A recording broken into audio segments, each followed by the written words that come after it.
در جامعه دهاتی به نام میرعلی محمد علی در ناحیه واسه ماه ایون میدان‌های غله‌دار پر از کمباین‌های غله‌دروی میباشند. در همه خواجگی‌های دهقانی حدود این جامعه دهات با گرمی هوا نگاه نکرده در صحرا کشاورزان مشغول کار هستند. جانوری حاصل گندم در خواجگی‌ها روز از روز وسعت تازه میگیرد. در این روزها میدان غله‌دار به جای اساسی کارزار مهنت مبدل گشته است. در جانوری حاصل گندم کشاورزان برابر استفاده کمباین غله‌دروی برای خوراک چاروا کاخ گندم را میدان نموده جمع کرده میگیرند. همین طور زمین را از گندم تازه نموده برای کشت تکراری آماده می نمایند. ماه ایون برای کشاورزان هر لحظه غنیمت می باشد. این مسئولیت را آنها درک می نمایند. در حدود جامعه ما امسال 2000 گکتار کشت غله‌دانگی گزارنده شد که امروز زیاده از 11 کمباین دراب غله را ادامه داده است که تا امروز زیاده از 700 گکتار زمین‌های کشت غله‌دانگی دراب کرده شده است. موافق دورنما ما امسال باید در زمین‌های 410 گکتار کشت تکراری گذارانیم.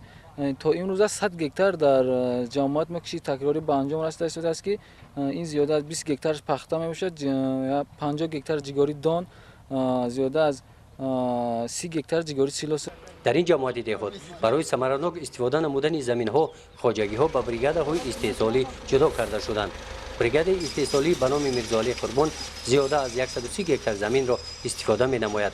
رهبر این بریگاد زهرا منگی‌یوا می باشد. در بریگاد ما 130 گکتار پخته است.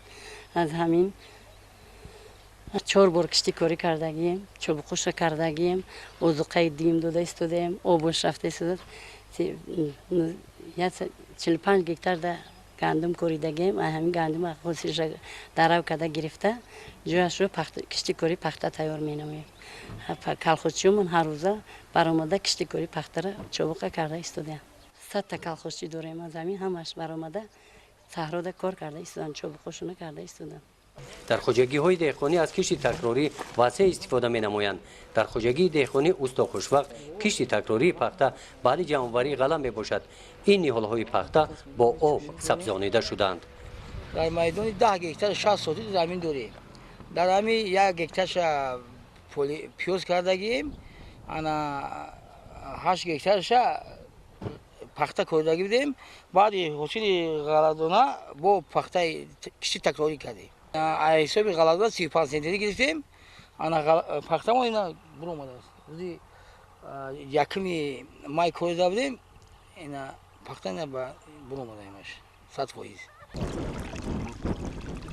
در کشت تکراری آب غذای مهمی باشد. در خواجگی دهقانی به نام حکمت‌الله که 11 گکتار زمین را استفاده می‌نماید، در کشت تکراری خواجگیداران نیت دارند زراعت‌های گوناگون کشت نمایند. امو 2 گکتارش غله بود، غله را علاقه دراویدیم و کشتی تکراری کردیم.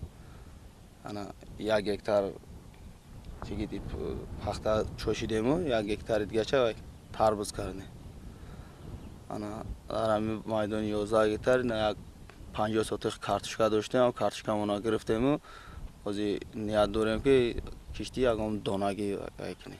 پخته دک اسپید نکردیم، همین کشتی دانگی یکم لوبیای ماشه یکم چیز نه. خالی ماندن زمین و اینا که با هم دهقان ضرر دهقان هم زمین گرفتگی است که یک ماند شوا گفته. در این جامعه دهات برای کشاورزان در کشت تکراری مشکلات اساسی نرسیدن آب پالیزی می باشد. از روی گفت متخصصان اگر نسازها کار کرده آب پالیزی را تامین نمایند، مساحت زمین‌های کشت تکراری باز هم وسیع کرده میشد. گزارش خواجه نظریف خدای نظر ظهورов از ناحیه واسه برای برنامه اطلاعاتی نوید.